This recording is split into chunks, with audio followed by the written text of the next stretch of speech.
realized that there were so many complicated things about the industry itself. So there are legal things, there are moral things, there are ethical things that caused us to ask a lot of questions. And this story seemed to incorporate all of those things. And Mr. Ray was very willing from the beginning to... No. No. Well, okay. Yeah, no, we the whole process of filming with him was touch and go the whole way. Questions from the audience? Yes.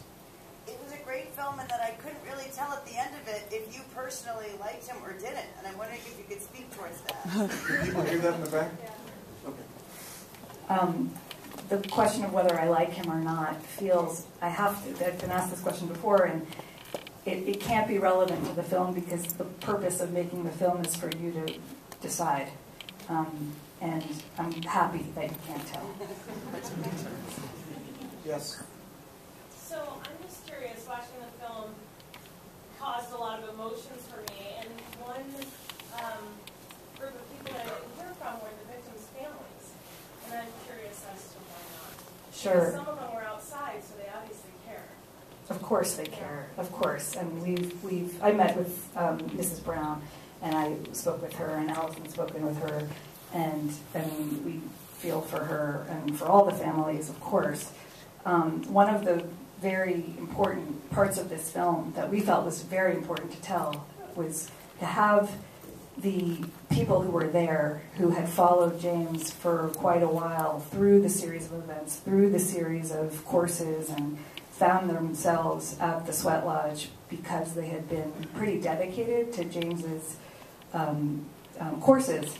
And we wanted to tell this story through their point of view, and that's Julie and Brandy and Laura and Beverly, who were there, and we wanted to hear exactly what happened through their points of view. And the families, my goodness, must have gone through a horrible experience, but at the same time, that story is their story, and this was going to be the story of the people who were at the event.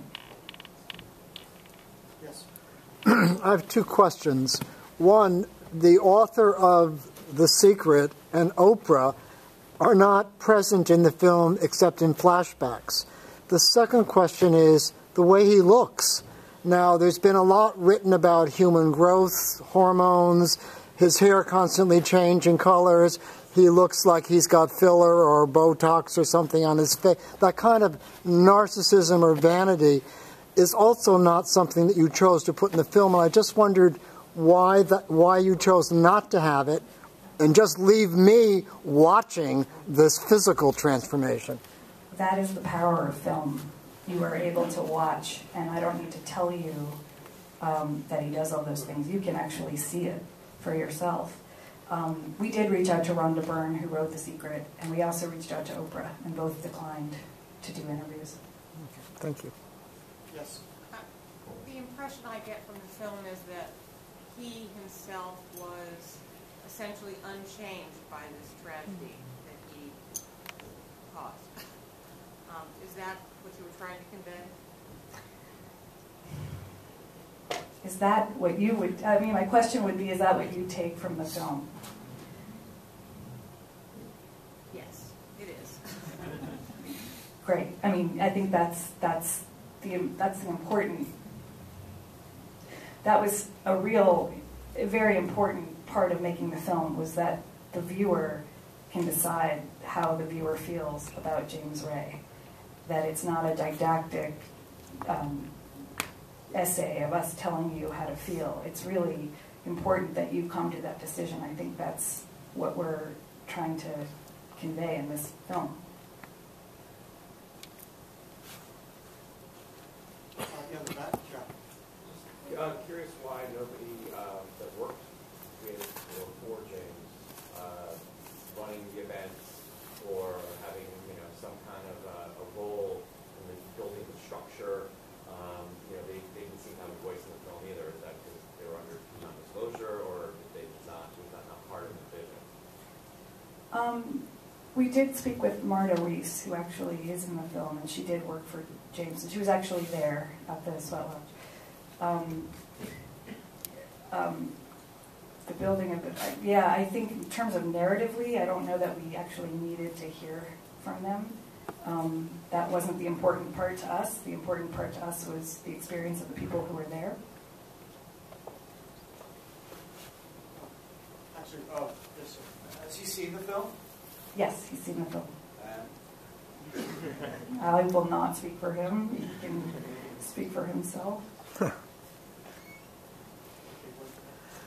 There's an awful lot of women in his audience, older women in particular, but we know nothing about his relationships, his intimate relationships, his personal. Was he ever married? Was he ever divorced? Was he sleeping with his staff? I mean, and I'm not talking about tabloid journalism at all. I happen to think it's a very powerful, well-done documentary. But I'm just curious about these kinds of this part of it. Yeah. I wish I could answer that for you. I wish I could tell you. I mean, he had a girlfriend who he was living with when we filmed, and they're no longer a couple. He was married prior. He was divorced. I don't know when. I don't know more of this, more details that you're asking. I wish I could. And that wasn't important to you? Yes, of course it's important. But for me, the film was about his ability to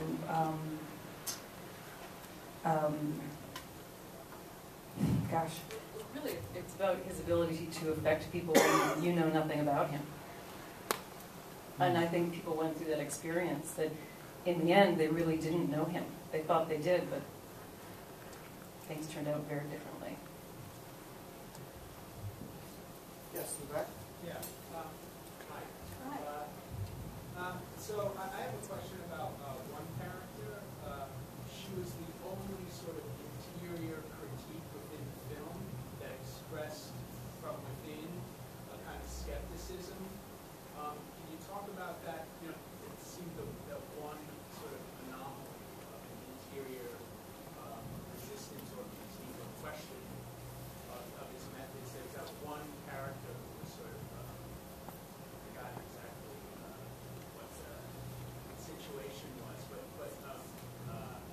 she was sort of challenging him at one of the smaller seminars, and that just seems to stand out.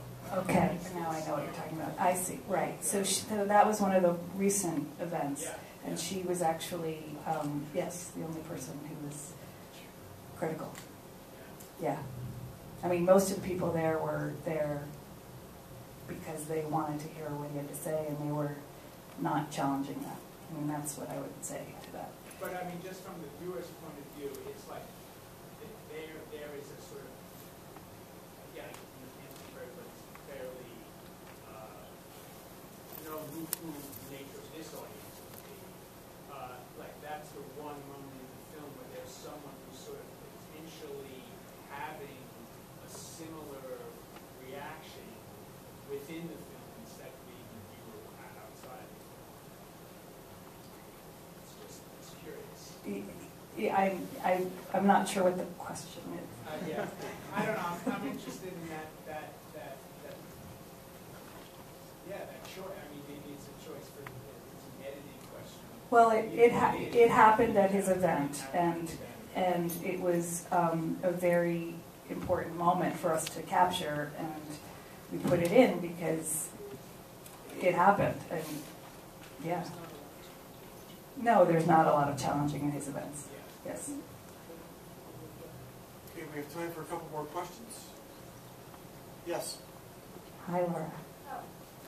So I would like to understand what you're hoping the impact of this film will be out there.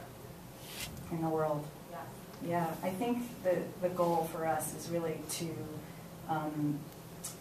dig deeper into who James is, to be able to see who he is, to allow you to see who he is, how he acts, what he does, how he tells you all the things that he's doing in order to do whatever he thinks he needs to do to with his life and make a decision on your own whether that is appropriate or not. I think that's the goal of the film. It's also to understand what happened. I think there's a lot of misinformation about what happened, and I think you are part of the film, so you, I think, beautifully explain what happened and why you were there in the first place, and what happened when things went so terribly wrong. One more question? Yes. Why do you think that he agreed to do the film? What do you think his reason was for agreeing to do the film? Do you think it was so that people would perhaps see it his way, or do you think it was for advertising? For me, one of the most important parts of this film is that he doesn't see what a lot of people see. He sees something different. So his rationale for why he chose to be in the film, you're asking me to kind of guess why he's doing this. I mean, you worked with him. Sure, so you sure. must have And a you certain see idea. from the film that everything he's doing is about his career.